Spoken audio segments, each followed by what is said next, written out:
আসসালামু আলাইকুম। খেলা কিন্তু জমে গেছে, অর্থাৎ প্রথম টেস্টে বাংলাদেশ অসাধারণ কিন্তু জয় তুলে নিয়েছিল এবং সেকেন্ড টেস্টেও কিন্তু জয়ের হাতছানি দিচ্ছে।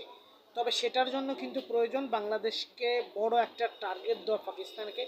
আপনারা জানেন বাংলাদেশ প্রথম ইনিংসে 278 রান করেছিল, অন্যদিকে পাকিস্তান তাদের প্রথম ইনিংসে কিন্তু রান করেছে 232, অর্থাৎ বাংলাদেশ কিন্তু প্রথম ইনিংসে রানেই 46 রানের লিডে ছিল এবং দ্বিতীয় ইনিংসে বাংলাদেশ ব্যাটিং করতে নেমে 110 রান করেছে 3 উইকেট হারিয়ে, এবং সব মিলিয়ে 156 রানের লিড ইতিমধ্যেই চলে এসেছে।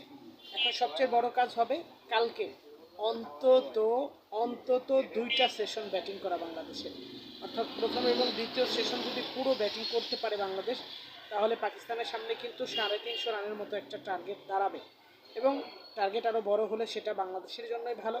তবে আমি মনে করছি 2টা সেশন বাংলাদেশ ব্যাটিং করতে পারলে অনায়াসে 2টা সেশনে 200 রান চলে আসবে এবং 350 রানের মতো একটা টার্গেট হবে, যেটাও পাকিস্তানের জয়ের জন্য আমি মনে করি কঠিন হবে। তবে দেখা যাক শেষ পর্যন্ত কী হয়।